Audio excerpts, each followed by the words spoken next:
All right, welcome back to another episode. This is episode 5, bro. That's crazy. Is it episode 5 or 4? Yeah, 5. Because yesterday, last Man. week was 4. The week before that was 3. Dang. We're running through these podcasts like crazy. Exactly. It's been only 3 episodes since both of us did it together. But yeah, 5th episode so far. But yeah, welcome back.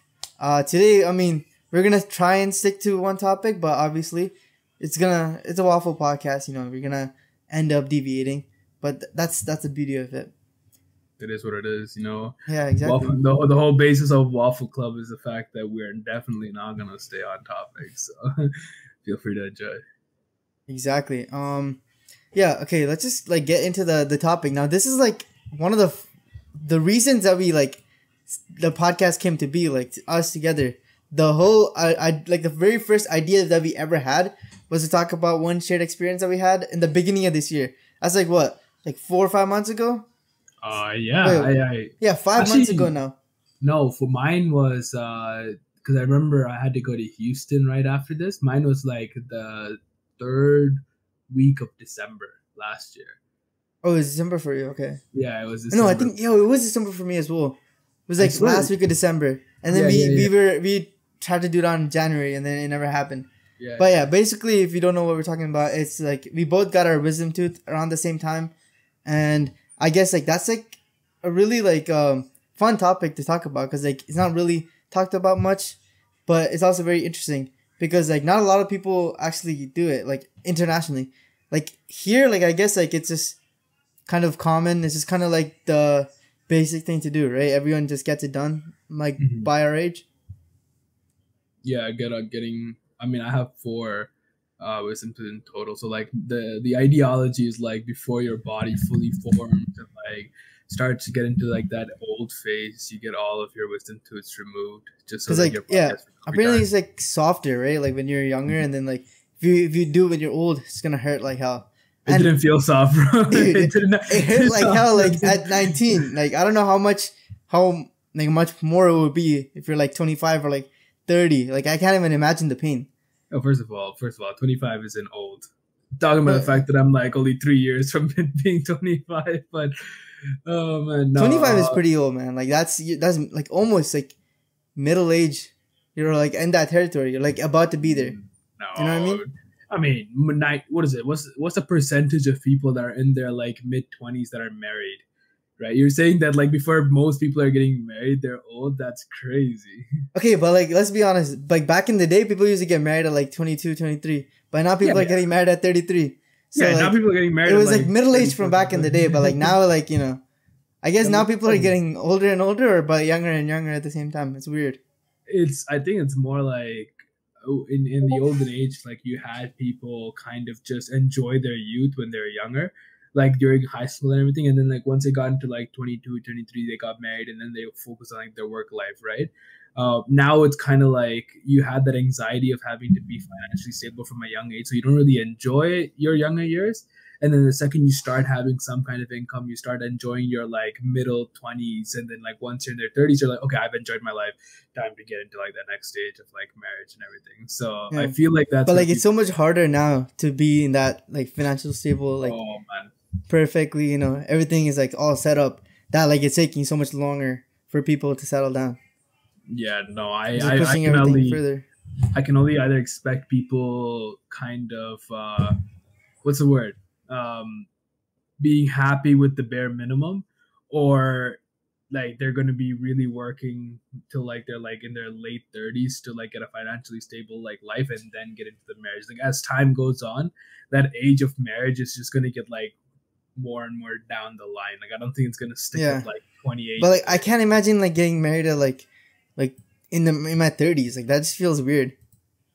Yeah, different people get married in different times, right? I'm not expecting myself to be. But I also don't want to get married early either. I would say 20, closer to 30, but not 30. I feel if you're at 30, that's pushing the limit. But right before 30 is fine. That's the perfect middle ground. You're not planning to get married by 22, 23? Nah, dude, that's next year. That's 2 years from now, bro. That's crazy. No, Like I would but say like like 28, 29. 28, 29 is like perfect. yeah, I also think that like we're a little biased in the fact that like we're looking at like the culture around us here in like the six, right? And like you're looking at like But he said the 6. the six, bro. The GTA, bro. Bro, you're outside the 6. You're in the GTA. You're not in the 6. I mean, to people outside of Canada, it's all the same. It's all the same. If you're But in BC, if you're from if you're in outside Canada, BC, you don't know what 6 means.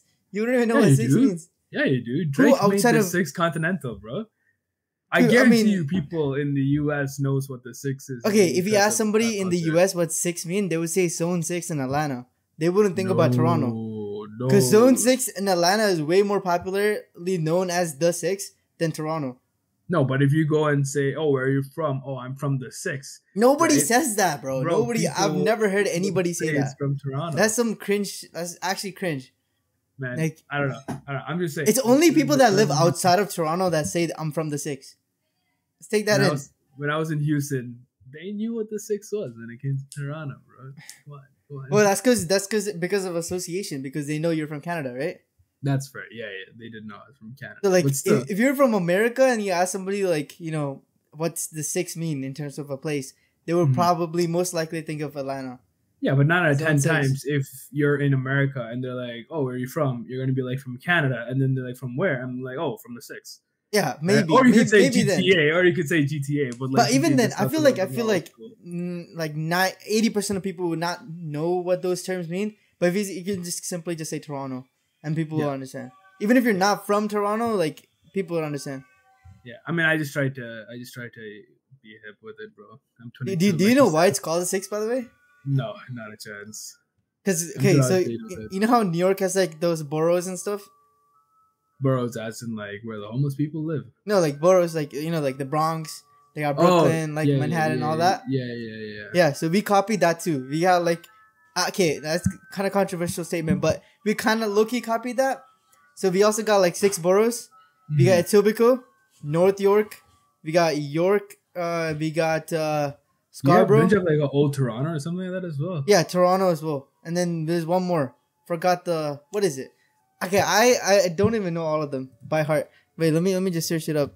Yo, does this guy not have a job or something? Like, why is he always interviewing you? Doesn't he have something better to do? Bro, shut up. Wait, I'm not getting your shoes. Yo, Okay. you gotta stop telling him and just like not get him the Yeah. shoes. Genuine, Yeah, like I don't know why you're telling him you're not gonna get him the shoes. Just don't get him the shoes. This is a better solution. Right Exactly. All right, okay, I searched it up. I almost missed one. East York, but I got everything else right. It was Etobicoke, North York, Scarborough, York, East York, and Toronto. What, East York is the infamous Jane and Finch intersection, right? That's where it is. I think so. I mean, like, that's like the main 6, but like the city of Toronto would be like one of the boroughs in Toronto. It's confusing, but Toronto's is city inside the city, and then the GTA is like the bigger version of that, which includes like the us, like Fine, the not fine, cool fine. guys. Right, you know what? I won't say I'm from the SIG. I'll be from the GTA. suburbs. The suburbs. Yeah, like The- the GTA would include us, like the suburbans, Like, we got the Scarborough mans. I mean, not Scarborough. We got the Mississauga mans. We got the Bramptonians. The Brampton mans. Bramptonians. Yo, walk Oh, on. man. Yeah, I don't want to be associated with the Bramptonians. No, I hate, love all culture, but can't be bothered with it. But what was it? Why do we tangent off into Hey, this, wisdom tooth. Yeah. wisdom I mean, tooth? okay. Yeah. I guess should I go first, or you wanna talk about your experience first? I feel like mine was simple until like none of the pieces aligned with itself, and it just What- became like traumatic afterwards. Like it was. You know A what's little- you know what's the thing that most people don't realize is that the recovery is so much worse than the actual procedure. Like the actual like surgery was so easy. Like I did not feel a thing. Like I didn't even feel a single thing. Like when they pull it, like you feel the pressure. Like you feel your like entire like jaw just like coming off. But like you don't Yeah. feel the pain. You feel the pressure, but not the pain. Mhm. But then like an hour, 2 hours after it's done, then you start feeling it. A day after. Like, that's when you actually start feeling all the pain. So when you got your wisdom tooth pulled out, right? You had to go grab the gauze and like the medication and everything right after, no? Yeah. So how long did that take you? What do you mean, Like getting your medication after getting like your wisdom tooth pulled out? Because like Okay, so that's a funny story. So, the gauze and stuff, they gave it to me like just like the first like couple ones, like I think like 3 or 4, just for like until I can get the medication, right?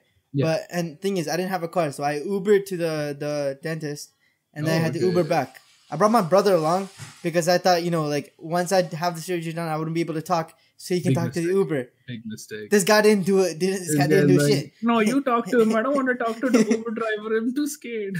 This guy literally didn't say anything. I had to communicate with like hand signs, and like I had to like nudge him to say something to the Uber driver to like confirm it's us. And then I ended up showing my phone and just typing on there. That's how I got home. I thought this guy would help. This guy did nothing. But okay. But anyways, like I got home, right? I didn't have a car, so I couldn't go to the pharmacy to get the medication. So I had to get my dad to do it. My dad gets home at 6. I did the procedure at like 11 a.m. He gets home at 6 p.m. So I had to wait until 6 p.m. to get the actual like medicine. And like if you like did you get the medicine right after? Not a chance. Okay, so mine's a whole complication. I'll tell it afterwards, but go on. Yeah, so I didn't have the medication for like the first like a bunch of hours. Like I can't even remember how long it was. I think my dad was also late, so I think he got home at like 7 or something. But like it just hurts so much because I didn't get any other painkillers. I ended up taking like a Tylenol before I went in, because somebody told me that like if you take like a painkiller like right before, it will help a little bit. Not really. I mean, I don't know if it did. Like, it might have been a little bit better, but like it still hurt like hell. Like, pump 2 hours after the surgery, bro. Exactly.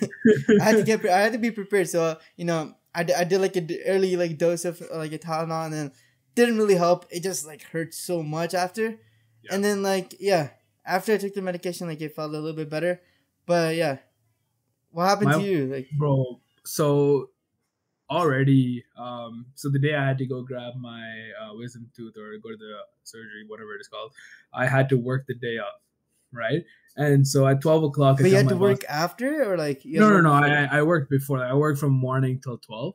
And Okay. I told my boss, like, I had to tell him, like, hey, I got this this wisdom tooth thing. I gotta leave at 12 o'clock. He said, fine. So I drive from Kitchener to the dentist, right? My appointment is at 2 o'clock. Get there, whatever, it's fine. I go through the whole process. While they were cutting up the skin, right? I didn't feel it, but when they pulled it out, it felt so weird. Like you said, like I felt my jaw like lose a tooth, but didn't feel painful, right? So I'm like, dude, whatever. it's such a trippy feeling. Like, it's such a trippy feeling. Like, something's happening there. Yeah. Right? Like for me, like from my eyebrow to like my bottom jaw was all numb. And something's happening there because like you can see them like, cut stuff up and like pull it out. But like I didn't feel anything. So I'm like, am I like in like a lucid dream or something? Like this feels hella weird. Right? And so then afterwards, once I got it pulled out, apparently the anesthesia still stayed in my face. But I still had to drive myself because my dad and mom, they were out of country. My brother was working, and so the only way I was able to get this was pulled out. It's like driving myself everywhere. So then I drove to the pharmaceutical right after, right, one close to my house, and I showed them the prescription. I wait there 35 minutes. By this time, like I only have one gauze in my mouth. By this time, like the whatever anesthesia is wearing off, and I'm starting to feel the pain. So I'm waiting there 35 minutes. So from the dental clinic to the pharmaceutical is like a 25-minute drive. Then I'm waiting there 35 minutes, almost an hour now, right? And then they asked me a question about insurance, right? And I'm always under my dad's insurance, right? And my dad gave me like the insurance ID, and then I showed it to him. And they're like, your brother was with you, right? Like during this time, or no. My brother. How did you talk to them? How did you talk? I was just like, no, like you gotta believe me. I'm under the insurance. Like, it's so hella weird. So dude, I can barely like talk at all. Like I use like my phone. Like I just typed on my phone to communicate to people. I just kept like talking through, and so like apparently what ended up happening is because like I think I was under my like mom's insurance and my dad's. I had to use my mom's one first before my dad's. Right. The problem is at the time this is happening, my dad and mom are like coming back, and they're in Paris, right? And like I can't really like text them and get answers right away. So I was just like, I didn't. And the thing is, this is stupid on my part. I didn't check how much it costed, right? Because in my mind, it's like all this medication. I thought it'd be like $150, and I'm just like, you know what? I can suffer through the pain. So I wait there an hour. They tell me I'm not part of the insurance. I'm like, you know what? Let me figure this out. So then I left, right? I left, and on my drive back home, my parents call me, and I'm like trying to like speak to them, like one side of my face completely like bloody, and why did you just text them? Like, I was driving, like while I was driving, okay. Like while I was Bro, there, I was texting them. Pull over, okay, Yeah, on Brampton roads, funny stuff. But so then, my dad and mom was just like, okay, let me figure out something, and then they're like, for the time being, just go and purchase the medicine. Right. So all of this happened within 5 minutes of me leaving the clinic. So I turn around, I drive back, right? And I go up to them. I'm like, you know what? I'll borrow the medicine off of your hands. And they're like, oh, we already threw the medicine out. Right. This is like, okay. Wait, like, what? Why did they throw it out? Because apparently, like, if you leave, then they can't keep the medications there. Then they just kind of like scrap it. Right. So wait, but can't they just put it back into like where they got it from? Like, isn't it? No, it's a mix of different things, right? Like they all mix into like one tub? Pill, like one pill. So like one pill has like 10% of this and 20% of this and 40% of this, but right? Can other people use that as well? Like, it's not just you, right? Like, yeah, but it's very specific. I don't know why they throw it out. I don't know. I'm not a pharmacist. That's just evil, man. But it's just painful. Like at this point, like again, it's been like an hour and a half. I have one gauze in my mouth since I got the surgery. My mouth is like bloodied, right? And I'm like trying hard to speak, but it's just hurting more. So then I finally like tell them like, can I get it again? They said yes. Again, 15 minutes before the closing time. They take an extra 25 minutes to do the whole medicine thing. I just paid off in the counter. And then finally, it's like now like 2 hours in, I finally go home. I take off the gauze. It's just like the most nastiest scene. They used the same gauze for that whole time? From the time I left the clinic to the time I got back home with the medication, which was like... How long was that? It was like 2 hours and like 15, 20 minutes, right? It's just like... I changed my gauze like every hour, I think. You're supposed sometimes to. I did like 1 hour, 30 minutes. Like I try to push it a little bit, but like majority of the time, like the first one I put in, I think I changed it like after like exactly after an hour. But then like the later ones, like I kept it in longer. But like the first one's the nastiest. Like the rest of it is like not that bad. I didn't know. I don't know how the color is so black. Like it's just dark. I was expecting it to be bloody, but it's not. I didn't know that it was gonna be like that bad because like you can't feel it, right? Like you can feel like the whole I guess surgery when the anesthesia. And you can't taste or anything. So even if you have like blood in your mouth, you can't taste it. You don't even know. So then, like, when I told it out, I was just like, bro, it looked like something died in my mouth. I was like, yo. Okay, so, did you have like you had two of them taken out at the same time, or? So I have all four. I had two of them taken out on my left side. So that my top left and my bottom left. Now they're trying to get me back in to take my... so you're not done yet? I'm not done. I still have two more. I still have two more. So 2 years ago, I did my my left two. Mm-hmm. And then last year, like during when you got yours done, like around that same time, I got the other two done. So the first time I feel like, because my dad was with me, like it was on a Saturday. So everything was smoothly, like we got the medicine like right after. Like everything just went pretty easy. Like I don't remember most of it. All I remember is I got like slushies and stuff. That's what I was eating. But then the second time, I felt like it was way more like painful, like the recovery, because I had to like do it all by myself, right? I had to go to the dentist by myself. I don't have a car, so I couldn't pick up the medicine even if I wanted to. Yeah. And like I just wanted to get home after. So I had to wait a long time to get the actual medication. So it was just a lot more painful the second time around. But I feel like you're doing like two on the top and then two on the sides and the other two on the other side, right? Yeah. That's probably the best way to do it, because then you can still like after a couple of days you can like go like you don't have to be on the liquid diet for like a longer time. You can just get off of it like pretty soon. But I know some people that have done all four at the same time, and I could never. Like, you're gonna have to be on a liquid diet for like a whole week. Mm-hmm. Like that's just insane.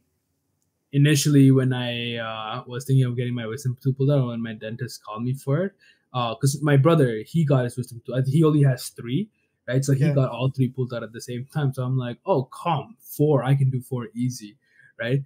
And after I pulled out my left tooth, bro, I'm like, I just want to leave the right ones in there. It doesn't even affect your health, Dude, All it that's is what I is, like, said. That's like- literally what I said when I got the first two pulled out. I'm like, I don't really need to pull the other ones out. Like, I don't know what the point is. It's not really worth all the hassle. Because, like, what they said is, like, it's not a problem yet. Like, it's literally, like, not a problem. But, like, it's in that direction where it will be a problem in a couple years down the line. And, like, back then I was like, you know what? I'll let future me deal with the pain. But, like, it wasn't even, like, it didn't hurt. Like, I didn't feel anything. I didn't even know I had to get it taken out until, like, they did, like, the scanning and everything. And they're like, oh, yeah, if you keep it in, it will eventually, like, grow into the other tooth. But, like, right now it's fine. So, like, it's just, like, just to be safe, they did it, like, before it actually affected it. But, like, some people get it taken out because, like, it's already started, like, going into the other tooth. Because usually, like, why you get it taken out is, like, if you have one tooth right here, right? And the other one's, like, slanted and, like, grows in, like, it pushes it and, like, it kind of just, like, damages, like, both of the teeth. Yeah. And some people have it grown under their gum, which is, like, a whole different procedure because you got to, like, cut the gum open and stuff. Like, I saw, like, some videos because I was watching, like, videos about how they do it before it actually happened. Don't do that. Like, because it just, like, your mental health during the procedure is just, like, another thing because you're just imagining what you see in those videos. And it's just, like, even though you don't feel the pain, mentally you feel the pain. Yeah. No, 100%, man. Like, when it came to, like, them cutting up, like, my mouth and everything, I was just, like, initially I was, like, I can handle the pain, right? Now, even if it does push in, like, for me, the only reason I really cared about this whole, like, wisdom tooth was because I got braces all throughout high school, right? So back in high school, they were just, like, all four of yours is facing inwards, right? So that means they'll start messing up your teeth. And as a kid who used to have one, did it already like start messing up, or was it like, did they say like in the future, like if it keeps growing? Well, they didn't say in the future. They just said like the longer you leave it, it'll like the worse it'll become. Yeah. Right. Like so, like for so it me, wasn't like a problem yet. Like no. Like when I had before my braces, like I already like all my teeth was already like messed up. I had like one of my canines up above the rest of the row of teeth. I had all my like bottom teeth kind of like twisted and turned around. So braces for like 4 years really just like aligned them all, right? And then they were like, oh, but if you don't take out your wisdom tooth, it'll go back to how it was before you had braces. So in my mind, I'm like, what's worse, braces or getting your wisdom tooth taken out? Getting like braces, like from what people have told me, braces are like really like painful and annoying to deal with because you can't eat certain stuff and like you gotta like take it out or like clean it and stuff. Like isn't like drilled into your teeth or whatever? Like yeah, you cannot. Well, it's not drilled into your teeth, but it's like a plaster or like something they put to like glue onto your teeth. Yeah, and it's a strong adhesive, and so like. And like honestly, you just have constant like the wires just constantly pulling you, right? Yeah, like I still have scar tissues on the inside of my cheek from the metal wire constantly like cutting it up. Right, it's like I think genuinely over the period of 3 years, the only time braces hurt is like the first 2 months, right? But isn't it like how do you brush your teeth with that on? Like normally, you can brush your teeth normally. You have like the special floss and everything to like get in between the crevices, but like you brush your teeth normally. But like, isn't it like your teeth is under the wires, right? Like, how do you get under that area? No, that's one is always going to be fine. Like you brush your teeth, you don't get to take it off, right? Like it's always on. Like 24/7 is on. Yeah. You don't get to take it off. So but like you gotta understand, like you brush your teeth. Like doesn't like the toothbrush like hairs like get stuck on the thing or whatever? No. Unless you're like, I mean, if you have good toothbrushes, it's not anything bad. But like everything that's under the braces, like the part where it's like plastered onto the teeth, you don't need to worry about cleaning them because you clean your teeth because you eat food and all that germ and everything just sits in your teeth, right? Plaque buildup. So you brush your teeth to like get rid of all of that, right? But if you have something covering it for like months on end and it doesn't get like. Is it gonna look like if you have like a suntan, right? Like half of it's dark. Did it look like that? If you don't, no, mine was fine. But like, if you didn't brush your teeth properly, man, like you'd see like white squares all in your teeth, and then everything else is just yellow, and it's just like, okay, that's crazy, weird design. But you know, no, I was lucky enough to have all whites all throughout. But no, I think in the short period, like because how long? Getting a wisdom tooth takes about a week to recover.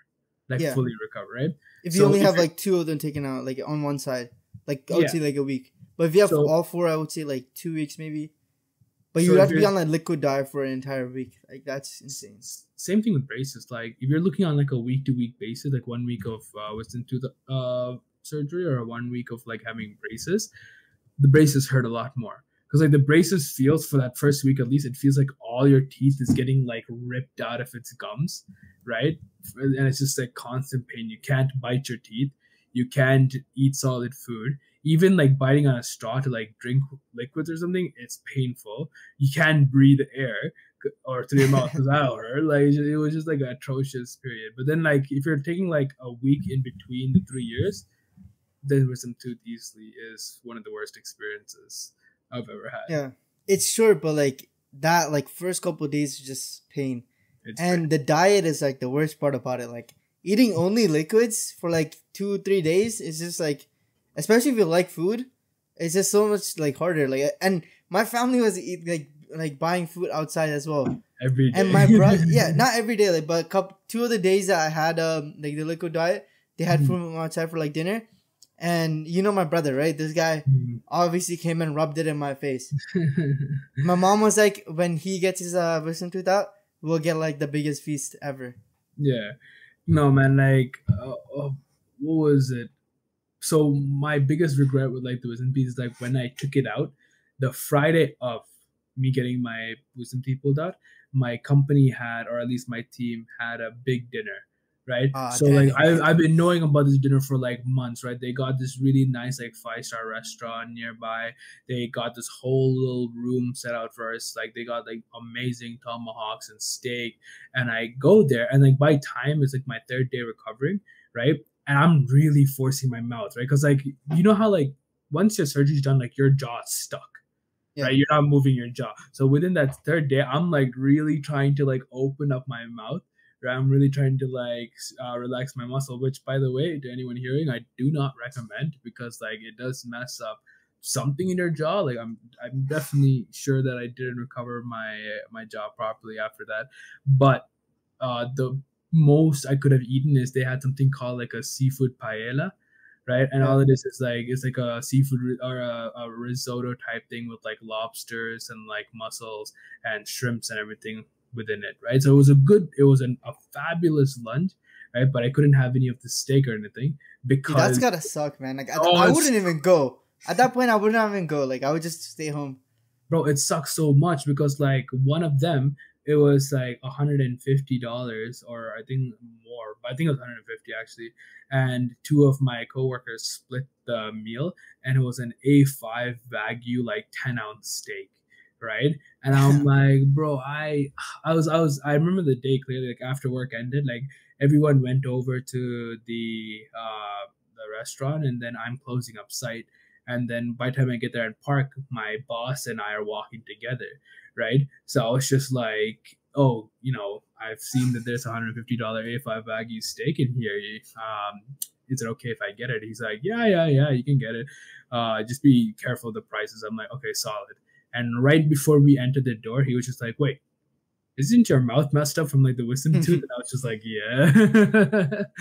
I was like, well, my heart, my dreams and everything just broken. But yeah, that was the only thing that like really got to me. Because apart from there, like I got it at a really good time because I got it, I think, on a Tuesday. So then Tuesday I had a half day off. Wednesday, Thursday I took the whole day off just to recover.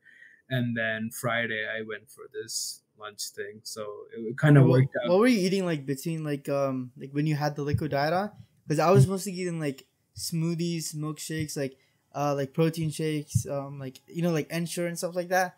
And then had like a little bit after, like I started having like a little bit more like food kind of stuff, but like more like liquidy, like mashed potatoes. And then I had I was eating a lot of like juices though, like a ton of like mango juice, and just that was mainly my diet because I didn't want to eat like mashed potatoes. Like it gets really tiring after you eat it like once. But and then I had, what else did I get? And then at one point I tried to experiment a little bit. Like this, like after 2 days, I tried to eat like a little bit more chips, but I would like kind of like have it like sogged it down a little bit before I ate it because the crunchiness hurts. But okay, that actually brings up a question though. When it comes to like chips, what's the best one to have while you have like some kind of like wisdom tooth recovery period, because I think personally Ruffles is the worst chips to have. Yeah, those Because are so crunchy. they don't sog at all. Like no matter how long. I would say Pringles probably Pringles. Pringles, I say like Lay's as well, because like, I mean, I was having Lay's like when I was eating, I was eating Lay's, but even that like hurt. Like it didn't like because you like also sogging it like takes all the flavor out of it too. Like you're just eating like plain like potato. Chips. Yeah, it doesn't taste as good. I tried like what was it over the weekend, that like Saturday Sunday, I tried like Sun Chips, right? And the Sun Chips like Wait, you had it for the first time? Not for the first time. I just had it to like see if I could eat solid food. Oh, okay, again, during your I thought you meant like this Sunday. No, because that period of time was terrible, man. Like I got my wisdom tooth pulled out Tuesday. I was off for 2 days, and then like I got this dinner thing on Friday, and I think Saturday was fine. Saturday I was just like recovering at home. Sunday I had church and recovering at home, and then Monday I flew to Houston. Right, and I was there for like Christmas and New Year's, and I came back the Monday after, right? So it was just a really bad time to get my wisdom tooth pulled out, because like everything that I could have enjoyed, like both in like Texas and here, I like missed out on it a little bit. Like, I still made most of it, but like it just sucked. But while I was kind of recovering on the Saturday, I tried out like Sun Chips, Pringles. Sun Chips are really good. Sun Chips are, but they're crunchy though. Like they're not as bad as Ruffles. Like Ruffles, genuinely, in terms of like. You had Ruffles during your recovery? No, not a chance. Not a chance. I had mainly anything like with the ridges, like the what is it? The ridge potato chips are probably like the worst. Yeah. Some chips are ridges, but like they're thin, like they're very very brittle, right? So like you kind of put it in your tongue, and like if you press your tongue up with your upper like jaw or whatever that part of it's called, on the underside of your mouth, like it breaks apart really easy and it sogs up. So like some of these chips, like forget like wisdom tooth recovery, it hurts regularly. Like some like I've tried these like new chips. Like I don't know if you've heard of it, like Havoc. I've seen them all around the place. Yeah. They're everywhere. Like I tried two of the flavors, and they're like the thick, like they're super thick, and they have like giant ridges. Like it just like it feels like the roof of your mouth. Feels like getting stabbed every time you like take a bite. Like it hurts, and it's also spicy too. So that adds to the pain, because you're getting stabbed, and also you're just getting a kick of like a bunch of spices. See, I don't get that, because like, what's the point of chips like that, man? Like I never got Takis, because Takis taste good, but like they're just really like tough, right? Yeah. And I'm just like, okay, you want spiciness? Cheetos, flaming hot. Oh, you want some kind of like savoriness? Harvest. What is it? Sun Chips, Harvest Snaps, Sun Chips, or like Pringles or Lay's, like something a little bit more mellow. I just never really saw the necessity for like Takis and Havoc, because like I'm like, if I want something from you, I mean, I just wanted to try out Havoc because I've seen it like all over, like they're publishing ads like left and right, and I saw it all over the store, so like I just wanted to try it. So I got like the bulgogi blaze or whatever, and then I tried forgot what this lime flavor, forgot what it was called. But the bulgogi one was the ruffle kind of like wedged chip, and it tasted really good, but it had a spicy kick to it, and it was very sharp, like it literally stabs you. But like I get what you mean. Like I don't know what the point of like putting yourself through the pain just to eat it. Like you should be able to enjoy the food. Yeah, especially when it's like junk food and like you're addicted to it. Like at least. Give them the ability to. Like people actually like those like spicy, like the one chip challenge. Like I can justify eating it just once to try it out, but like eating it again is just like there's no point. No point. I mean, they don't really make a lot of money off that one chip. Like they make the money off of like having like odd job products, right? Like the spiciest string, spiciest chip, the spiciest gummy worm, or whatever it's called. That spicy gummy worms and like gummy candy and spicy just does not go together. Like I can't imagine that combo ever working out. It's the worst. Sweet and you tried it? Never. Not gummies, but I tried with one person that came and gave me like a milk chocolate, and it's like a milk chocolate with like chili in it, like chili powder. Dude, that just sounds bad. Like that just sounds disgusting. It was terrible. Like this person, I was a child at the time. Like this person was like working with like a chocolate factory, and like they're like, "Oh, have this candy." Lo and behold, they didn't tell me that there was like a chili thing part of it, right? And they did work for the chocolate factory. It was like something that they were like implementing or trying out. So then I eat it, and I'm like, "Oh, the chocolate part of it tastes amazing." And then 2 minutes into it, my mouth starts burning up, and I Those are only the had worst, man. it's Like like, you the know, spice that doesn't kick in right away, but like it takes a little while. But then when it kicks in, like it like destroys you. it hits the back of your throat Yeah. and everything. Yeah, no, it's the worst. But like I only had like one square, like those Cadbury bars. I had like one square of it, and it like cost me to tap. And I'm like, why would you sell this? Like, what's the point? I mean, it's the same concept as like amusement rides, right? Like, what? Like, you're just putting yourself through like a very like near death almost experience. Like you feel like you're gonna die and stuff, Mhm. but people enjoy that thrill. I feel like it's similar. I can see it being similar like that, but you don't really get a thrill from like eating a candy bar with like chili powder packed into it. I just feel I like mean, that's like a niche taste, you know? but like it's the same Rare concept palate. though. Like you're putting yourself through the pain because you want that like thrill. I guess that's just like being a masochist, or Yeah, I feel like I mean, not going on Definitely. amusement rides, but like the I mean, chocolate part, some of them definitely like some of them definitely like like the Leviathan, not the Leviathan, the Yukon Striker. I feel like yeah, if you yeah. go on that, you just have like some kind of like wish to die or something. Like I don't know. Man. I've never been on it. I don't think I'll go on it anytime soon. Have you? No. I've gone on the Leviathan, but I haven't gone on either of the Behemoth or Yukon Striker. I want to talk But about I this feel like stage. Behemoth was like easier than the Leviathan. They said Isn't it's it? kind of like, I mean, they said the Leviathan is scarier or like more intense than the Behemoth, but to me, like the Behemoth was like more intense because it has the height. Like it has more heights than the Leviathan. Leviathan has like really one big drop, and then Yeah. it's just like a bunch of twists and turns, which like realistically it's like whatever. But like the Behemoth had like at least 4 to 5 big drops, and I'm like, yeah, I'm not. Have Really you big been fan. on all of them or no? No, I'm not a big amusement ride fan. But you've been But on the Leviathan. I've been on the Leviathan. I got tricked onto being in the Leviathan twice. How do you get tricked? Like, you gotta stand in line for an hour. I don't know how you get tricked for an entire hour. Because No, I man. tried to go on the Leviathan, but like the line was just way too long. There was no way I would have been able to ride anything else, so I didn't go at the time. That's the excuse I'm gonna say. It's not that I'm scared. It's that the line was too long. But yeah, how do you Like, get tricked into do we doing do that? we do we have time? Because like, I mean, it's a quick story. It's really just like being taken advantage of. But like the first one was like, I've never been to an amusement park before, right? And so like as Or a was your first church, time? it was my first time. So Damn, then you like, got thrown into the deep end like that. That's crazy. legit like there was a couple things. There was a go-kart, there was a drop thing, and there was a Leviathan. All of these lines kind of started early around each other, so I thought we were in the line for the go-kart, and then we were going around this whole like line, and we were walking up the stairs, and all of a sudden we were at like the front of the Leviathan, and so we go to the whole Leviathan. I am absolutely terrified. But then afterwards, once we were done the Leviathan, we go into the gift shop, and I wanted one of the shirts that had like the Leviathan symbol on it. Like I survived the Leviathan or something. Yeah. And as like a ninth grader, never been to an amusement park, I really wanted it. So then one of the uncles, or not uncle at the time, he was just a youth. He was just like, you know what? If you go on the Leviathan again before the end of the day, I'll get you this shirt. So then end of the day comes around, I go to the Leviathan again, and I don't get the shirt. Wait, he scammed you? He scammed me. I was like, Twice, man. I That's felt crazy. so butthurt, bro. I was so butthurt. I was like, all I wanted was the Leviathan shirt, but Dang. Okay. The craziest like roller coaster I've been on was probably like the Bat. Maybe like that might have been the. I've been on that twice actually. Is that the one that like goes up and then like goes back down in reverse or something? Yeah, like reverse. that? Yeah. Yeah, that one. So You see it coming, but you like when it happens, you don't expect it. I think the worst one is I forgot the name. It's something like the Mine or something like that. Oh, Where, Mind like, Buster or something like that, right?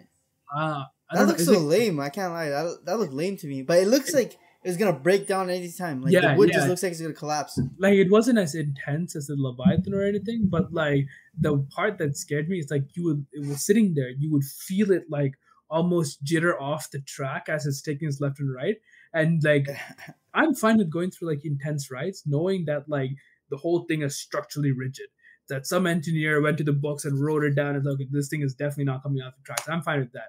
It's the second one, like even if it's not intense, but it feels like the track is or the cart is gonna jump off the track at any given turn. That is just not okay. I Yeah. am not okay with that, bro. And it's so like I find it so funny. Like if you've seen those videos where like the workers like trick the people and stuff, they say like, "Oh, yo, the seatbelt isn't working. Let me check it real quick," and then they just Yeah. press the button and just boom, Like I feel like that just adds to that like scare factor. Like I can't imagine doing that. Yeah, I just don't know what like the liabilities are, because like of course they have the assurance that the roller coaster is not gonna break down or anything, right? But Yeah. let's say you have a worker who's trained to like kind of make it entertaining by saying like the seatbelt don't work, but then the roller coaster starts and then lo and behold the seatbelt doesn't work, right? What Oh. happens there, right? Like I feel like that's a really risky tactic to like bring entertainment into amusement parks. Not something that I would I personally mean, I'm be guessing they advocating only for. do that once they've like checked it, but like Really even make then, sure, like gonna- if it does happen, like who's liable? Yeah, you never watched Final Destination, bro? You can check something like 10 Haven't. times, something can still happen. You can still die. But like, oh, speaking of that, like, have you seen the movie Piranha? Like, I haven't seen it, but like, I saw like a recap video of it. I think there was one in the I've water heard of park. it.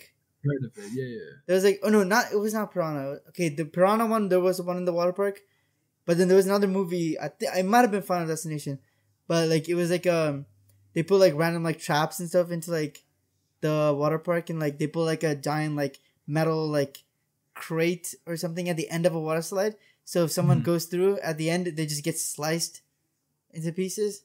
I forgot what movie it is, but Sounds hella that stuff is bad. so scary, man. I don't know why you're watching those movies, bro. I didn't watch the movie. I just saw like a video like just recapping the movie. Oh, that's fair. Because Yeah, if it's no, like a low budget like movie that like it like the premise sounds interesting, but like you can tell the acting is not that good, I usually just watch the recaps just to save myself from sitting through the cringe. I just couldn't be bothered with watching the movie from the first place. So I mean, if it's like 5 minute long video, like I'd rather just watch that instead of watching like the 2 hour long just find the premise or the plot of the movie. Yeah. But like, okay, hot take. I feel like water parks are like 10 times more fun than like Easily. amusement parks. Easily, because like when do you go to an amusement park? Do you go to it when it's raining, when it's cold, or when it's sunny? Right? You want to go when it's like nice and like the sky Yeah. is blue. But and it's the same everything, for water parks though. I would not go to the water park if it's raining. You can still Right. enjoy it, but like you will enjoy it more if it's super sunny out. So especially in Canada, like the sunny days are really hot, right? Yeah. Extremely hot. So like instead of waiting in a line for like an hour, sweating like your whole shirt out, right, and like going on like a 5 minute roller coaster just to like freak out and like not have a good time, I would rather go to a place where like you get to sit in a pool and get cooled down. The rides cool you down. There's a constant mist from all the people like going on the rides. Like it just feels a lot nicer and like calm. And you Yeah. still get like some of the fun And the stuff. lines are not as bad as well. No, Don't get no. me wrong, it's pretty long, but it's not as bad as if you go to like Wonderland, for example. Like Yeah, we went to Wet n Wild together. Like that was like really fun. That was enjoyable. Like there was probably points where like I felt like I was getting sunburned, right? But like apart from that, like for the most part, it was a better experience for me than any of like the roller coasters or Canada's Wonderland. Or Wait, anything like I don't remember, but did you go on that like the tube ride at the end? Mhm. Yeah. You went on it? Bro, they had to like get me 'cause- shirtless, bro. They had to get me shirtless. It was like the worst. Because I remember it experience was me, you, and like Friends and a couple thing. other people that like went up, but Oh, like yeah. halfway through, like half of us like chickened out and walked the walk of shame all the way down the stairs. You I know who remember chickened I was out? on there. Jones is. I know my brother chickened out, and then I You think like chickened out. I think Josh also chickened out. He didn't go on it either. Who? Josh, Korean. Oh, he was with us. Yeah. I don't think he went on it either. Maybe not, yeah. But I remember like the only reason I would have like not gone at it is because like they didn't allow me to wear my shirt, and like Bro, hella what? big body dysmorphia, bro. Like I just did not feel comfortable being shirtless, but then I took it off. Okay, And then I went if someone like B did it, I don't know why you would be ashamed. You know? Your body's a lot calmer than mine, bro. No, not me, not me. The other guy that was with us. Oh, okay, yeah. Yeah, but like I feel like he's just comfortable with it, right? Like for me, it's just like I just wasn't comfortable with my body. Wait, I don't like what happened to our shirts because I think you had to take it off like before you got on the line, right? Like they told us, and then like we didn't listen, we kept it on, and then like at the end of Very it, like last they're like before moment. we got on, they're like, oh, you gotta take it off. Yeah. I think if I'm not wrong, we just gave it to someone who just like brought it down for us. I don't know. I feel like I I stuffed it in my pocket, or I don't know if I like held it in my hands. I don't remember exactly. Nah, I couldn't be holding it in. But anyways, I feel like this calls. Are you getting the notification for the end of Oh this yeah, call? yeah. Yeah. I mean, We we can talk can. about this. I want to Yeah. talk about like the amusement parks more and like just kind of like where it's headed. We can Because just right reset now, the call. It's fine. yeah, I mean, would it like cut the I can just podcast? edit it in post. That's fair. Stream doesn't need to know about it. Yeah, exactly. But But like, okay, yeah. What did you think of that ride though? Like the tube ride? it was a lot of like it was overhyped. You It was think so? overhyped 100%. Because like yeah, it felt really cool. Like you go up like these like 8 stories of stairs, and then like you get in this tube and they close the glasses and like. But the thing was like the part that really sucked is after all that hype and all that anxiety, all of it was like in the dark. You close your eyes and all it was like. Okay, like, you might have closed your eyes, but I did not close my eyes. There was like a bunch of color, like it was pretty trippy. Like it felt like you were on shrooms or something. But my only gripe with that entire ride was that it was too short. It was like less than like the entire time. Like if you once you go on the thing to the bottom, it's like less than 30 seconds. Yeah, but like even then, like how did you open your eyes? Because like, bro, I tried to open my eyes and water was just shoving up my eyes. I was just like, No, I okay, like can't- leaned up. Oh, I guess yeah. I think they told us to do that, I right? leaned up as well. I swear I leaned up Did you? because I have a bad experience with like water parks where like there's this one in Dubai where it's called Iceland or something like that, and I did this small like bumpy ride, and like I put my head right against the slide, and at the bump my head like went forward and just smacked against the slide, and I just kind of like passed out going into the water, and my like dad came and picked me up. He's like, "Are you okay?" And I'm like, "Yeah, fine." You passed out on the way down, like. On the way down, because like I was like, bro, I was Ooh. like 6 or 7 at the time, and like I mean, like, it wasn't a big slide, right? All it was like legit. You go down, there's like a bump in the middle, and then you go in, like you go into like a. Is it like an area. open ride or like is it like the closed ride? What do you mean? Oh, Like, like it was is it the closed top off? half was no, the top half was open.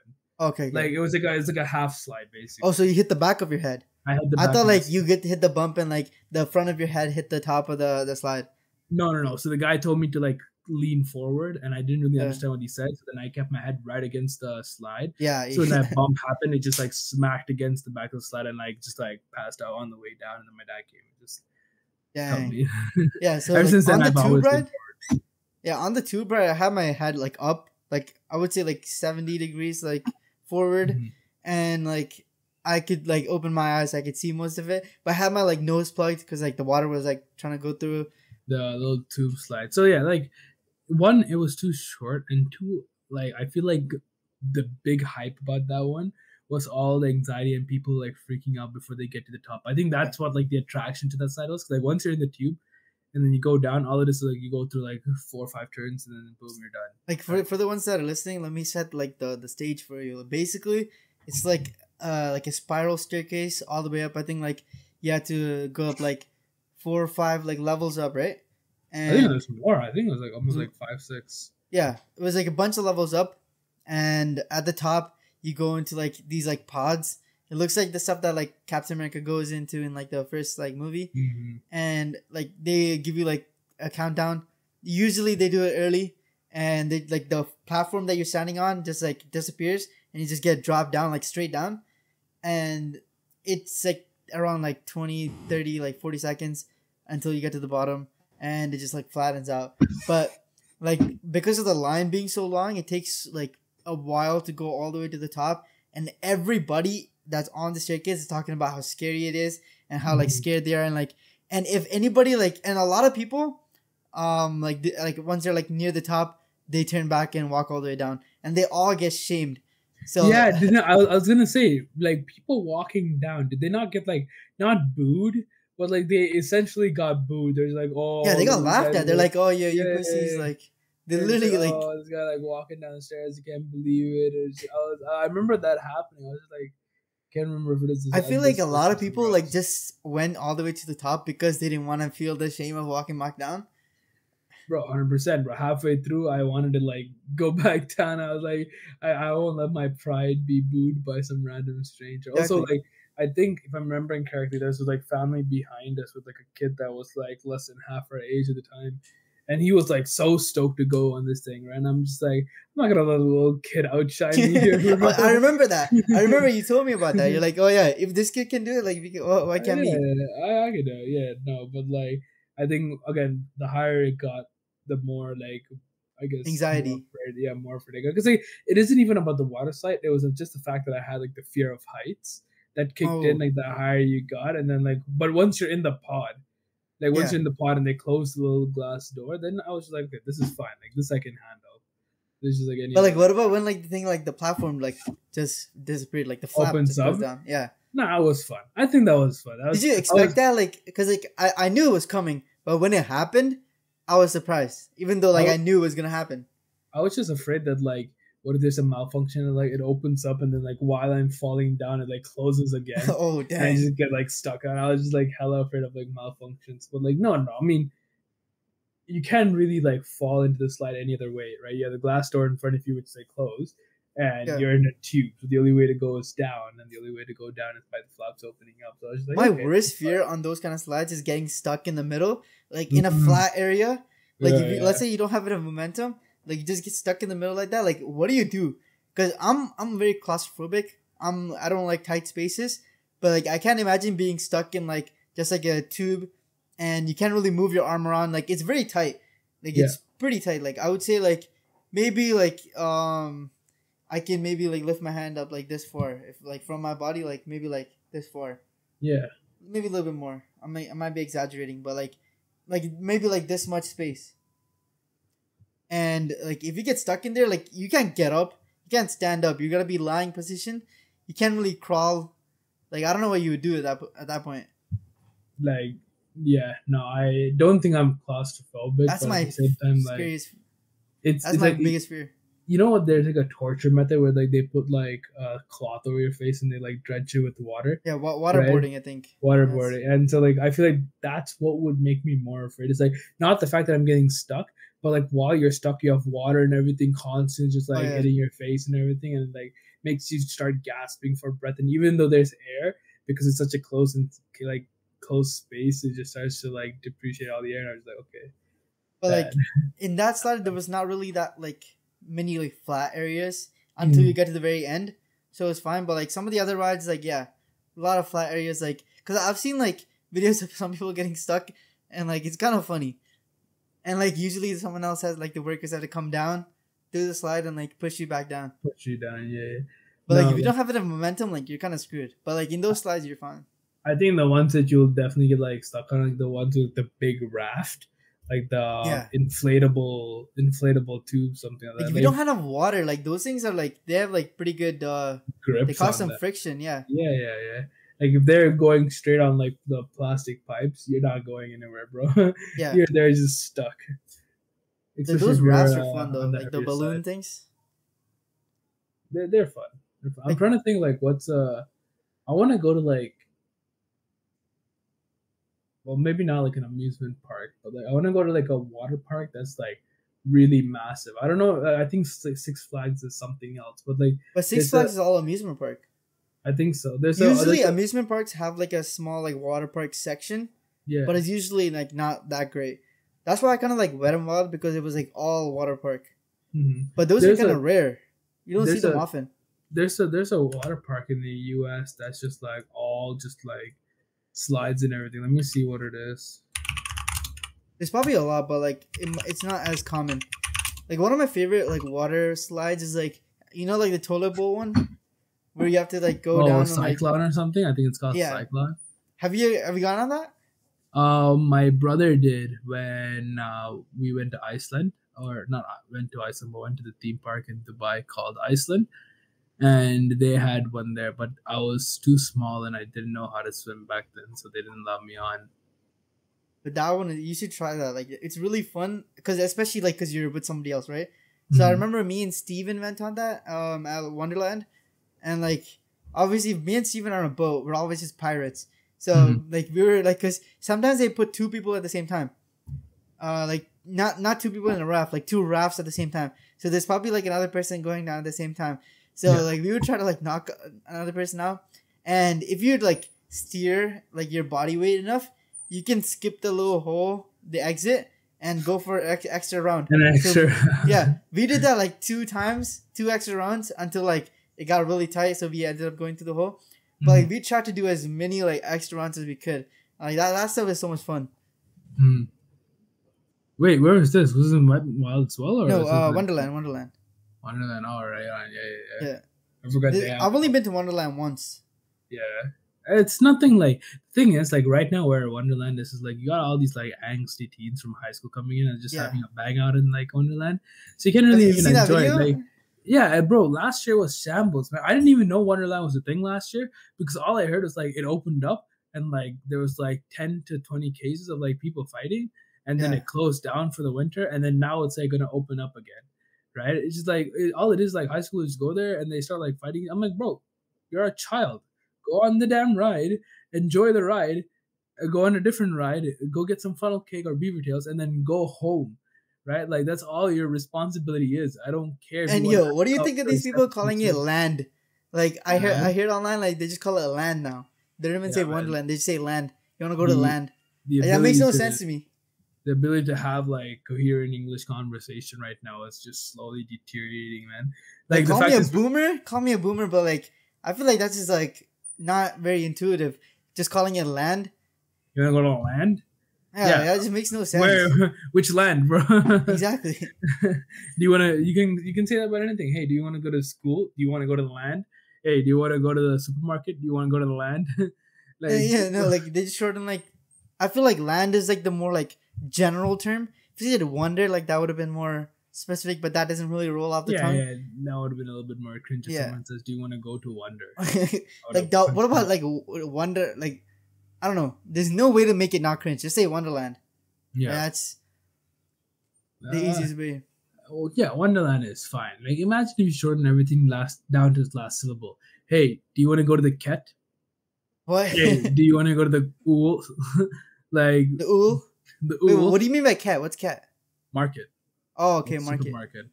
Right? Do you want to go to the ket? Or if you want to go to school, hey, do you want to go to ool? Like some of these abbreviations are not even like, because abbreviations are like meant to make it like shorter and easier to say. But half of the time it just makes it more complicated.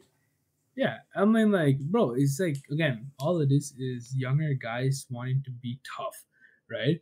And it's like, oh, I'm 17, 18, I'm the guy, right? You want to go to the land because I'm too. Wait, where did that British accent come from? I don't know. I've been watching a lot of Ted Lasso, so a lot of like my aggressive like overtones come from the British side. But you got what is it called? Apple TV? Yeah, with the whole Rogers thing. Actually, no, was it with Rogers? No, it was like your phone, right? It was with the phone plan. Yeah. But going back, it's just like I'm tough, man. Like I don't go to Canada's Wonderland. I go to the land, and then the funniest thing is they'll say that, and they'll wait an hour and a half, just like everyone else, get on the same ride, just like everyone else, scream their hearts out because they're too cowardly to like enjoy the ride like everyone else. Right, and then they'll leave the thing being like, "That was a good experience at the land, bro." Like, yo, like I enjoyed like Wonderland. Like I went to like when I was in like grade 9, or I think it might have been earlier, but like I enjoyed it even though I went with my parents. But like I would not go in it again unless I have enough money to get like the fast pass, or if I can rent out the whole park, because there's no point in waiting the lines like for like 3 hours just to go on one ride, and it lasts like less than a minute. I'm not trying to do that. If I have enough money to rent out the whole park, then I'll go. It's such a jump from like having the fast pass, which is probably like what, like $50-$60, to like renting out the park, which is like probably like tens or 20,000 grand, bro. Just for a day, you know? Like, okay, let's say like if our entire friend group becomes like really rich, I feel like we can just split the cost, you know? Just rent it out just between all of us. Invite a couple people for free, you know? I don't think we can call ourselves really rich if we still have to split costs when we're at that point, bro. At that point, but like if it's like 20K, like just for one person, like that would be pretty expensive, you know? Yeah. But, like let's say, how many people do you need? Wait 1 second. You got people screaming in the background. But chat, quick question, right? If you spend 20 grand on like Canada's Wonderland to like rent out, I'm pretty sure it's a lot more. Would you consider that a really rich move, or is that just kind of like a rich move? I feel like a really rich move is just like getting the amusement park for like your kid's birthday, right? Not even like your friends or anything, just like your kid's birthday. Just rent out the whole amusement park. I feel like that's a really rich move. But like if you have to like put 20 grand and like split it between like 5 people. That's not really a really rich move. That's just kind of Not like, five. Okay. Let me clarify this. Okay. Let's say you have like, if you have 1,000 people, not even 1,000. Let's say 1,000. If you had 1,000 people, split the cost to rent out the park just for a day, and like I think that would be worth it. do you 'Cause think? Well, okay. Quick You question. you get Right? all your friends, and all your friends get their friends. You can easily get like 1,000 people if you keep going like this. Yeah, And but that then would you be could enough just to not basically make it. explain the normal day at Canada, bro. If you do No, that, right? If you a get, 1,000 like, people your is not friend- gonna make a big line. Okay, let's say 100 then. I don't know if 1,000 might be a little too much for the park. Let's say 100. If you have 100 friends, split the cost of renting it for a day. I feel like that would be enough to enjoy it and not wait in lines for a long time. Okay, Josh, let's do a little mathematical, like, Alright. what is it? An exercise right now, right? Do me a favor, research this. How much does a day at Canada's Wonderland cost? Like a basic day pass. Let me check. It's probably like 30, 40, right? Something like that. Probably. Daily tickets $44. 44, right? So Yeah. that's 44. And then type up what's the average like entry into Canada's Wonderland on any given day. What do you mean? Like daily tickets is $44. No, that's how much one ticket cost. Yeah. And then search up how many people go to Canada's How many Wonderland people? in one day. Um. Like, what's the daily entry? All right, let's see.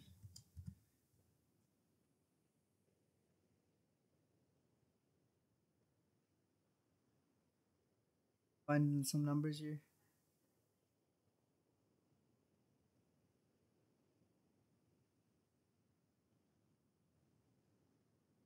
Because those lines get pretty big. I'm assuming Okay, just like estimated 3.9 million guests. Wait, what?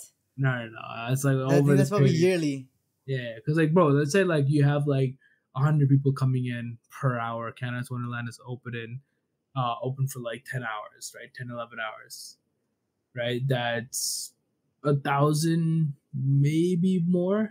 So like, try and find a number like that where it's like 1,000 or like 2,000 entries into Canada's Wonderland. I think what? So it's 26,000 daily attendance. Wow. 26,000. Yeah. So 26,000. So that means, right? Let's say you want to book it out for one day, Yeah. right? Now, I'm gonna add a little bit of a percentage onto this, just because like this is just straight entry, but then with maintenance and everything, I'll put like a 25% increase. So just to get a day of Canada's Wonderland, you got to be able to put down close to $2 million to be like, No hey, let me way. rent I don't out. think so. Yes, you do, bro. Just for a day Okay, bro. What did you say? It was 44 what for the ticket? for one 44 person. Yeah. $44, Get in. right? But So- obviously that's because they're trying to profit. If you can Right. just give them like, let's say $1 million in cash, right, and split it across, I think that Why okay, is- if you're that really doesn't make- rich, that I feel doesn't like make that's sense, worth though. it. That doesn't make sense because you're like, okay, let me give you $1 million in cash. However, if you're open anyways, whatever business tactic you have right now, you're gonna profit on it, like by like. I don't think they make $1 $600,000 million more. a day. I don't think they make them. I'm pretty sure, bro. If it's $44 per ticket and they have 26,000, Okay, I don't know how accurate that number is. I don't. it's There's no way they have. There's no way they have $1 million, 26,000 people bro. a day. There's Bro, no way. you know how much of a maintenance? I feel like 26,000 is a. All right, big- fine. Let's say it costs $2 million. I feel like it's still worth it if you split it across enough people. If you're really rich, because I would rather spend that money instead of waiting in lines. Even if you have pass, you're still waiting like an hour in lines. Okay, let's say you do have 1,000 people, 1,000 of your friends to Yeah. go to Canada's Wonderland. You're still asking those 1,000 of people to spend $2,000 each. Dude, For that's what I said. amusement parks, That's what I said. man. When That you're makes no when sense. everybody is rich, if you have 1,000 people that are rich that want to go to Wonderland but don't want to wait in lines, I feel like that's worth it. If you have 1,000 people that are rich, they're gonna understand that spending $2,000 on like 10 hours of amusement ride is stupid, bro. Like realistically, if you're really rich, right, you got that kind of like $500 million kind of set, real estate income, whatever it is, right? the really rich would just spend the 2 million and rent it out, and everyone goes and enjoys it for free, right? But you won't find 1,000 people willing to spend $2,000 to go to Canada's Wonderland, but that's just not happening. And then Right. we just find that one person that's willing to spend $1 million or $2 million, be friends with them, and you get in. I like Boom. it, bro. Just find Jeff Bezos and be like, you know Exactly. what? I'll buy a book off of your Amazon webpage, and you give me and my 1,000 friends free day at Canada's Wonderland. I like it. Not even my 1,000 friends. I just want to be included in one of his 1,000 friends. That get to go in. Like if a millionaire wants to rent out the park, let me slide in real quick. What's one more person gonna do? It's not gonna damage the line that much. One more person. I agree. Just like slowly be like, yo, I'm a millionaire with him as well. Just don't worry about it. Yeah, I'm with him. We'll split the cost afterwards, and then just exactly. No, but I don't know. I feel like if you have that kind of cash, wasting it on like renting out an amusement park, it's just like it's doesn't make sense. Like there's like these YouTuber sidemen that like rented out a whole amusement park to like play hide and seek, right? And I'm like, you know what? If you have that kind of cash and like they probably generate revenue from that, maybe not as much as they put into the. But did they do it for an entire day, or was it like? Because I remember Mr. Beast rented out like I remember like Mr. Beast rented out like a amusement park in Japan, but like he did it at night, like after closing, so like that must have been like so much cheaper. It probably is cheaper, yeah. Did Simon do it in like daytime, or like it might have been like on an off day? They did it on daytime. They did it for like a couple hours at the break of dawn. Well, not at the break of dawn, but like whenever the amusement park opened up. Yo, that's crazy. There's no way. Literally shaking, right? No way you have Bigfoot walking in and off the screen without like, yo, there are people. Dude, oh my god. Yo. I'm not. Yeah, the funny part is there's more shaking coming from him jumping around than him shaking the desk. Oh man, I'm not cropping any of that out. By the way, guess who watches this? Wait, let me mute my mic real quick. Yeah, I want to see how it the sounds like in Spotify when they can't see what's happening and how they use a bunch of like.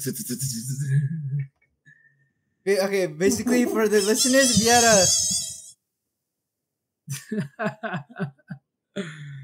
Oh man. Basically for the listeners, Canada just got hit with a giant earthquake, and my house is a monkey infestation. Yeah, it's actually crazy. Like the last time an earthquake of this like magnitude happened almost like 200 years ago, and it just came back again. Seems to be more regularly occurring in your side of the world than mine, but like No, I feel like it's gonna come to you in a second. I think you might just take some time to travel there. Oh yeah. Do you hear it? Do you hear it? Oh dang, yo, dude, what the heck? Yo, It's Canada-wide, worldwide. Oh man, no, but let's not stop bullying the kid. But yeah, going back to amusement park, like legit, there's nothing that's really like entertaining me to go on like any amusement park we have here in Canada.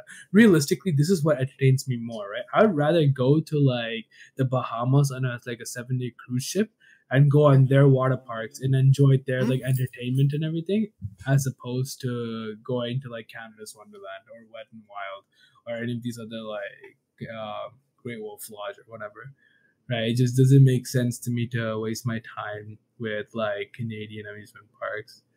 So you would prefer like just relaxing and just like chilling rather than like going to like an amusement park? Yeah, man. I mean, like not really like even just chilling. Like for example, you've seen these new like cruise ships that are coming out with like 17 floors on them, right? And you have like a water slide that like you can take from like the top floor all the way down to like the pool at the bottom, right? I'm like dang. that seems so like a lot more fun than like a water slide that goes like 5-6 stories high, right? And I'm like, but along with that, you can enjoy like the entertainment on the ship. You can go for food. You can like go to like sightseeing whenever the cruise ship stops at any coastal post, like or port. Sorry, but like it just seems a lot more worth it for your cash than like wasting it on like going to an amusement park. No, like I'll give it that like an amusement park costs like $50 and a cruise ship costs probably close to 5,000. Yeah, right? 5K, like, bro. Were you finding? No, like Where whoever like you heard, the whoever kind of cruise ships that you're describing is like 5K plus. Like I the did 70 research. stories with a water slide. Like no way that's like 1,000. I did 5K. research on this, and like realistically, Canadian like flight and everything included, max you're going is like 1.3. If you want all the extra activity funds and everything like that, it's like 2K.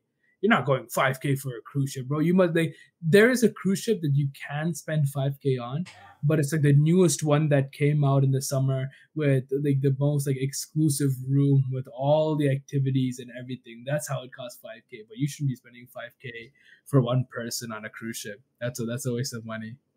Yeah, that's insane. Like I found like I saw this like island, like a private island that was like a resort with an amusement park and like a water park in it. I don't know what it's called, but like it looks really nice. Like one side is just like a resort. You have like the beaches surrounding the entire area. You got like some chill like water slides, chill like amusement parks. It's nothing like too crazy, but like I feel like stuff like that would be like it's kind of like the same as the cruise ship where you get a mix of both. Obviously, good food as well. I was gonna say this sounds like Epstein's Island. Yo, I don't think they had any roller coasters on the island. Yeah, but I mean, I've never been there, so I wouldn't know. If you've been there, you know, I don't know. I don't speak for the rich, bro, but it's very similar to what you're describing. You know, kids go there and then they disappear. I never mentioned kids. I never mentioned kids. This is a resort. Right. Some would say Epstein's Island was a resort. Some would say it's a hellish nightmare. But depends on who you ask. Depends on who you ask. But yeah, like I don't know. I mean, you can definitely find your entertainment, but I mean, not talking about Jeffrey Epstein Island. That's atrocious, disgusting. Yeah. But like in terms of coming back to amusement parks and cruise ships, you can definitely find your entertainment. The sad part is with how much land and economy that Canada has, there's not a lot of good places in the GTA, especially where like you can go and enjoy. Like we're supposed to be the one where like we have the largest landmass, we have the most type. I mean, most of it is like empty, right? Like most 90% of like the. I mean, yeah, ignoring like the part in the up north where like it's unlivable. Mm-hmm. Like other than that, like even like southern Ontario, there's like a lot of just open empty land, which is good in a way. Like we should have a lot of open empty land. I don't like that everything is just being like, you know, urban like city sprawl. Like that's also bad, but like you can use the open empty like for resorts and stuff, right? Yeah, I fully agree. And like even in terms of like coming to using the not even like the northern part of Ontario, right? But it's like mid Ontario. Like having to like at least utilize it to kind of see the beauty of like Canada, because Canada, bro, if you were ever in like middle school, right, they're talking about like Canada has like the tundra, it has the desert, it has the like an Alps, it has the plains, it has everything, right? Every type of like terrain that the world has, you can find it in Canada, west to east coast, north to south.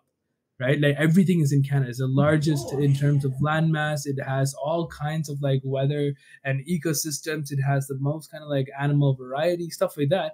And yet, there's nothing to be utilized from it. Right, like I feel like okay. I don't think we have a huge variety of animals. Come on now. Oh yeah, like, of course. There's not a lot of things that can survive the cold here. Polar bears, penguins. It's like very up north, and that's not a huge variety. Not really. It's seals. Like if you go up to Hudson's Bay during the winter, right? Like you can find seals and everything there.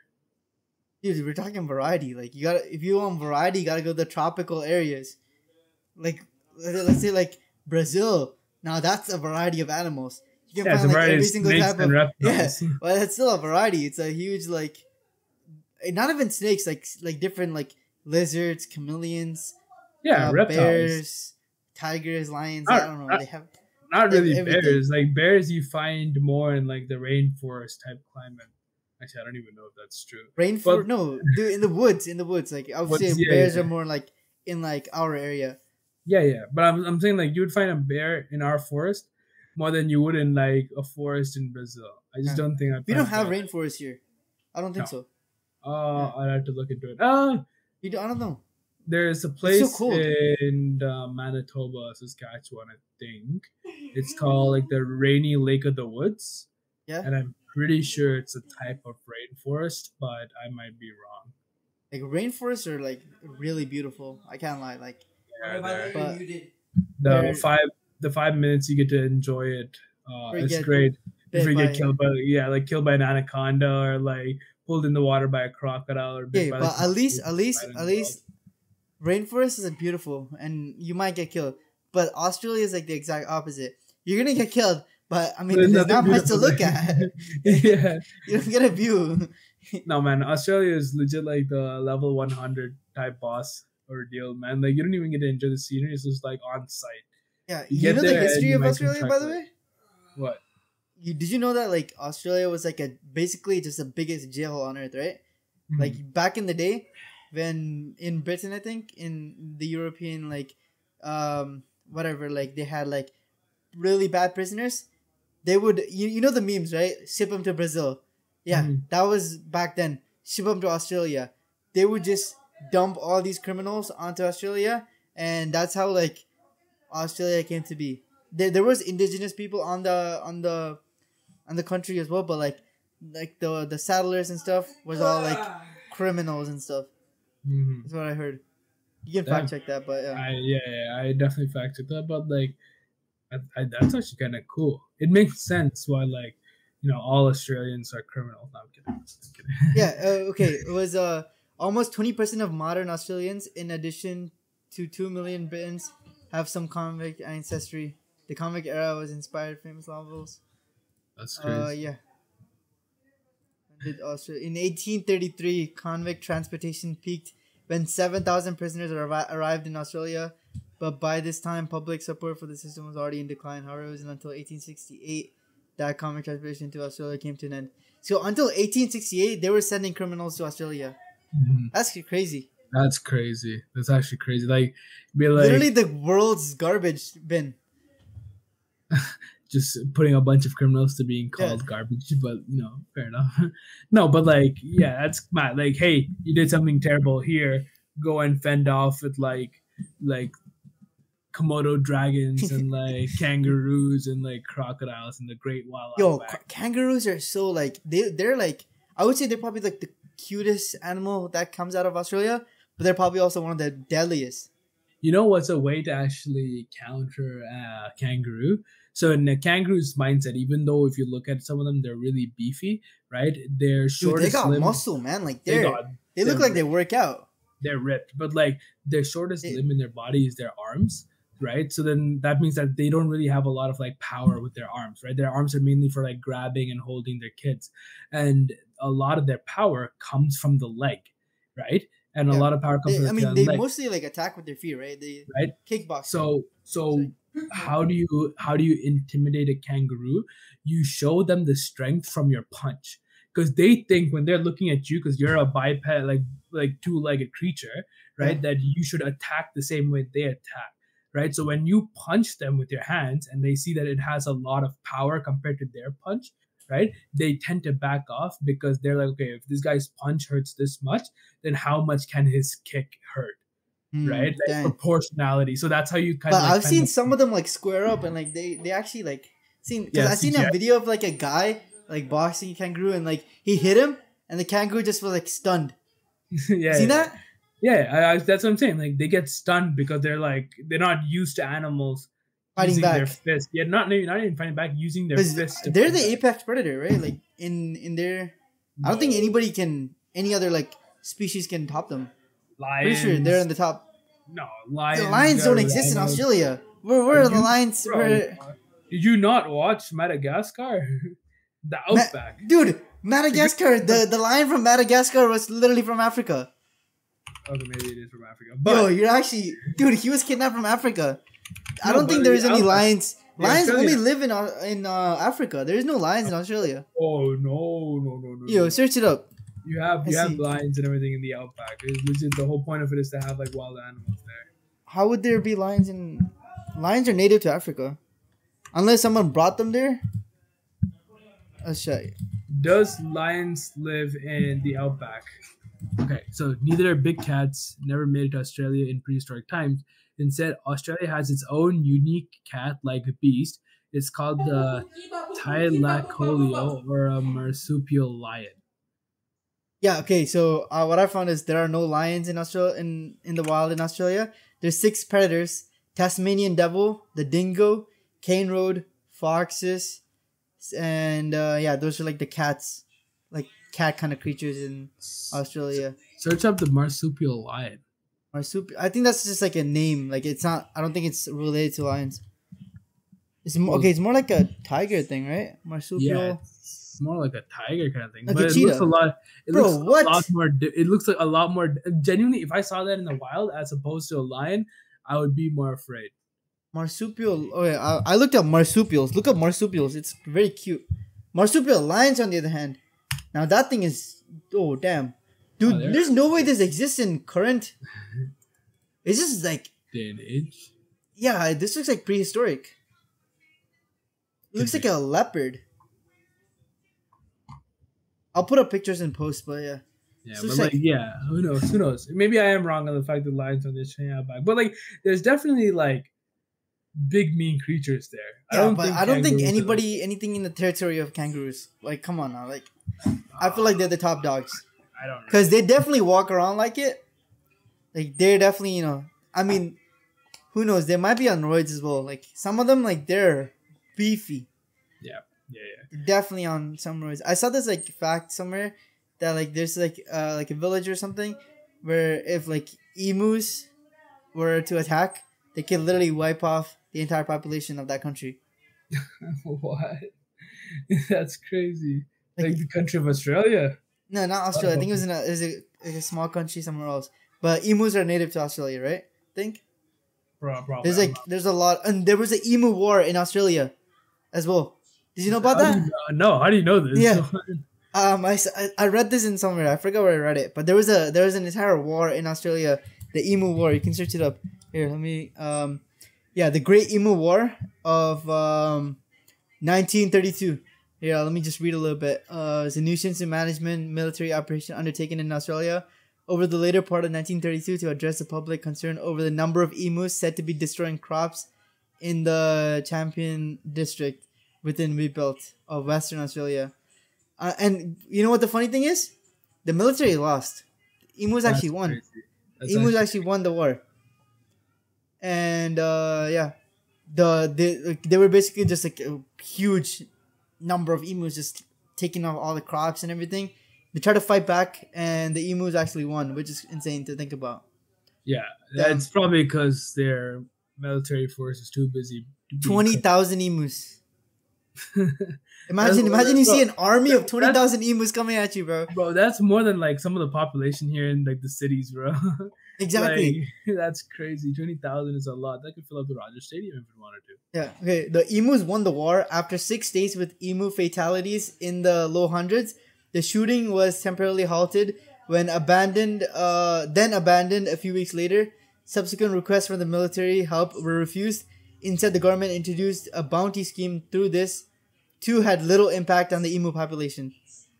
So crazy. How strong are emus, man? I have no idea. I think it's just numbers. Like they just had a huge number over the military. Yeah, but like what? They couldn't put a bunch of bombs out and just have these guys run on top of it and explode. Like I think they tried to shoot them, but like they had low hundreds in terms of fatalities on the emu side. Yeah. And they just ended up giving up. And they sent out bounty hunters, and even they couldn't do anything. Yeah, right. I mean, Australia is wild, man. Like I would not. It's not particularly on the top of my like go visit list. If I'm being honest, because it's hot. There's too many bugs, snakes. Everything can kill you. If you go in the water, there's like deadly jellyfish and like some like sea lions and stuff like that can kill you. If you're in the sand, it can kill you. If you're in your house, it can kill you. Like yeah. If you go out to your porch, there'll be like the hornet that could like kill half like the population there in one sting. Yeah. If you go like to you want to go pick up your kid Joseph from the preschool, the daycare, too bad you're gonna be fighting like 17 deadly scorpions. Snakes and scorpions on the way there. You want to turn on your aircon in your car, all of a sudden there's like the bullet ant crawling up your hand and just biting your thing, bro. Like I feel like this is probably like if the animals in Australia were like more intelligent, they could literally wipe out the population. easily. Like I can just imagine like scorpions forming like a spike strip on the road, and like you got like snakes coming in through like, and they have venom too. Like they're Yeah, way more man. deadly than anywhere else in the like. We talked about how like the European use Australia as their like garbage dump, right?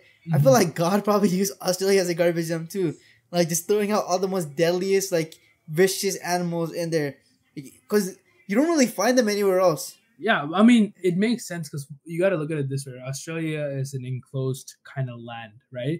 Even if you had, let's say, like long time ago, you had a bunch of insects or like species that were equivalent in terms of venomous output, right? Let's say all of a sudden one of these offsprings is more venomous than any of the other species, right? They start to take over. Now to fight back, they got to be able to build a resilience to that venom and produce more venom, right? Then they fight back. So then now it's just like it's generations of like insects. They kind of adapt a lot faster than like Yeah. humans and like mammals and everything. So like it's legit generations of like constantly evolving venomous like species fighting against each other, and now they just see a bunch of humans with no venom, no nothing, getting put into their war zone, and they're like, okay, let's Exactly. kill these guys, bro. Like, cause I feel like the biggest reason why like that happened is because there's not a lot of people in Australia compared to like these other areas. Like if you go to like places that are like there's not many humans there, you can tell the wildlife is a lot more dangerous. Aggressive. And like if you look at the Amazon rainforest and stuff like that, like though that part is pretty dangerous. But like the difference is the Amazon rainforest is a big thick forest. You probably not want to go in there. But Australia is more open, right? Like you could find bugs anywhere. You can find things can kill you anywhere. So like you don't really expect it. Yeah. But also because it's so open, if you see something, there's a good chance it saw you before you saw it. Yeah. They're dead. But in the jungle, they can see you before you see it. Oh, that's true as well. Like yeah, actually in the jungle it's not even you can see it. They just see you. That's it. Yeah. You don't see it. Exactly. You don't find out after you die Yeah. that you got killed. Yeah. No, it's you know what? I'm happy with my suburban lifestyle. I'm not really a man of explorer. I leave I'm that a city like, boy.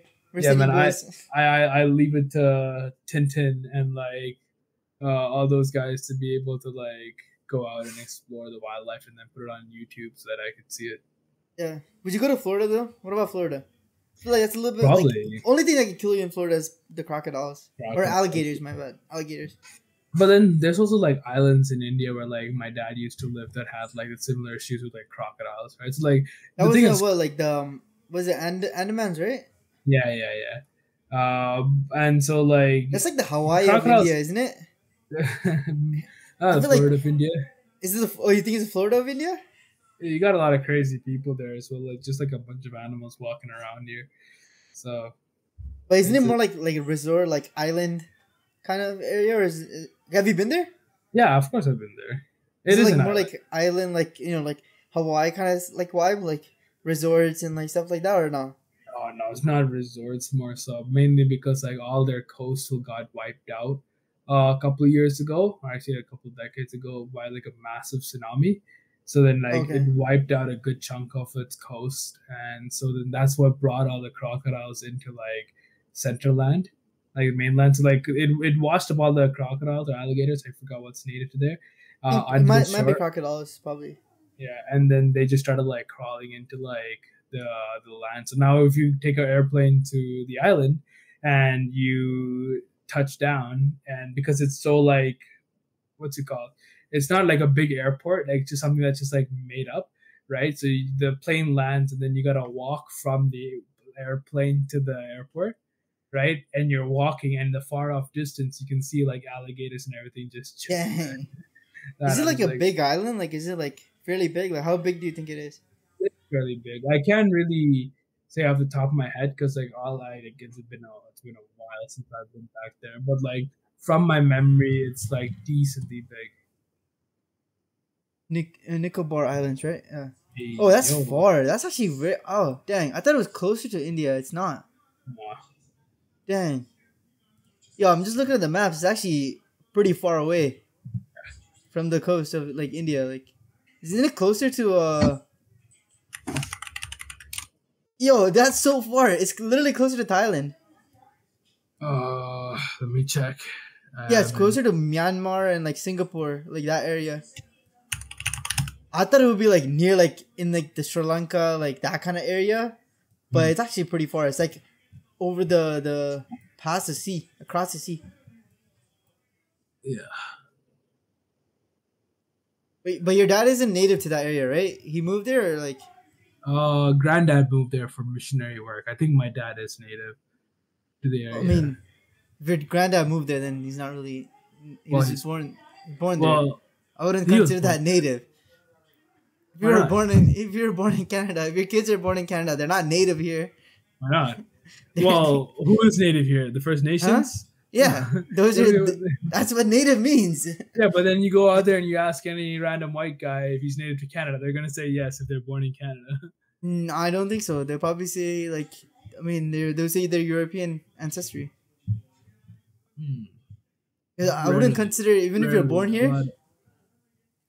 But like that's, I wouldn't say that's the right terminology. Like unless you have like indigenous ancestry, I wouldn't consider you like native. Like I'm native to India. Let's say like you're born in Canada, right?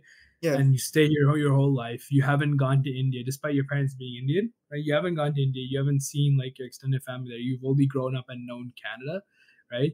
It would be false to be like, oh yeah, I'm native to India, because you have no correlation. I mean, to them. You wouldn't be Indian. You'd be Canadian, but you'll still be native to India. Like your ancestry is from India. Like your ethnicity. Your ethnicity is Indian. I would say being native is linked to your ethnicity. It's not your citizenship. I'm not saying citizenship, but I'm just saying like as someone who would have never gone to India, right? Except for the fact that he's ethnically Indian, right? I wouldn't say he's native to India because the guy doesn't know anything about India. Like he's never stepped foot in that land. But I would say he's still natively Indian. Like, yeah, like I think that's just like terminology. Like, what would you consider yourself? I like if I'm going with my terminology, I'd be like I'm native to like Middle East because I was born in Abu Dhabi. So okay, let's say like if someone asks you who are you, would you say like you're Canadian? No, then I'll say Indian. Then I'll say I'm Indian. I'm Indian. Like, now that I'm Indian and Canadian, because ethnically I'm Indian and citizenship wise I'm Canadian. But then they'll be like, okay, but where were you born? In Abu Dhabi. So I'm native to Middle East. Bro, I spent 10 years in the Middle East and I've spent almost like 10, 11 years in Canada, right? I've spent less than a year accumulated in India from the time I was born, right? So like I can't call myself Indian because I just have not gone. I don't know enough about India to be. I feel like you know the language, you know the culture. Yeah, I know the language, but like as more than a lot of people that are like even born in India that came over here. Like, you know, like, enough. Yeah, but that's just talking about, like, cultural basis. Like, there's so many non-Indians that can speak my language and know my culture. Yeah, right? that's like true. That is just. But, I mean, but they haven't experienced it, though. Like, you experience your culture every day. For less than, I wouldn't say every day. Dude, your household is culturally Indian. Like, yes, but I experienced, like, a version of India. Yeah, it's like the Canadian version of India, but, like, it's still... Like the roots are still from India, you know. That's why ethnically I would say I'm Indian, but I wouldn't say I'm native to India. Would you like ever like try and like go back and like to India and stuff, or like just explore by yourself? By myself, probably not. But like, I would want to go back. Like I got my grandparents there, so I want to go see them and everything, right? So. I mean, like but like exploring and stuff like without like because I feel like if you go with your parents. You won't be able to explore as much. Yeah, I was just saying hi to relatives. Yeah, I would, but I think like I feel like you should be able to say hi to relatives and stuff. But like, I don't know if you're meeting people that you've never seen in your entire life, or when you say as a baby, and that's all you're doing for like the entire like time you're there, I feel like it just kind of becomes a pain. Yeah. Yeah. No, I agree with you. I just think that like it. If I'm thinking just like going and exploring places, I wouldn't say India's on top of my list. It's definitely there. It's like I feel like it's probably like in my top 5 of places I want to like travel by myself, just like to explore everything. I'd want to go to Japan. Then I would want to see countries in Europe. Then I'd want to go see like stuff like places in like Eastern Asia, like China or like Thailand. Then I would want to go like South America with like Brazil and Argentina. Then I'd probably go to like maybe India. I would So good. me probably like I would say like like I would agree with like Japan and stuff, but then I would say like India would be my top 5. Just like explore my culture, like because there's a lot of stuff that I have not even like seen, places I wanted to visit that I have not visited. Mhm. But yeah, I mean we can talk. There's like another topic that we can talk about on another episode, and I think this is a good spot to end it. I'm done for the day. Exactly. Oh, man. I gotta hit the gym right now. Probably gonna hit the gym in like the next 20 minutes. You go to the gym before, right? Yeah, I go to the gym during like midday, noontime. Like right after lunch? Yeah. Well, I give Yeah. myself time to digest, but yeah, relatively right after Yeah, lunch. so I'm gonna hit the gym soon. So yeah, thank you for coming on. We talked a lot about the wisdom tooth, and as in Waffle Club fashion, we diverted to amusement Everything parks and then like everything else. But yeah, anything else to say before we end it?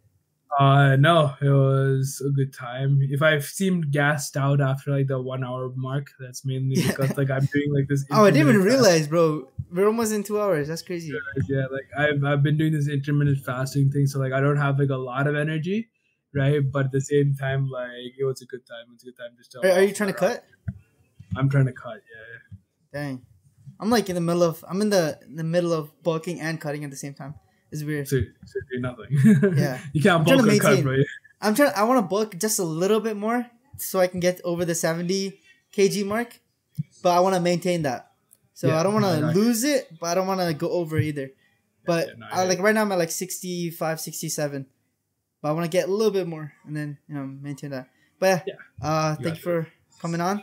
If you guys are watching this on Spotify, make sure you guys give it a 5-star rating or whatever. Follow the podcast. Check it out on YouTube as well. And with that being said, I'll see you guys in the next one. Take it easy. Bye.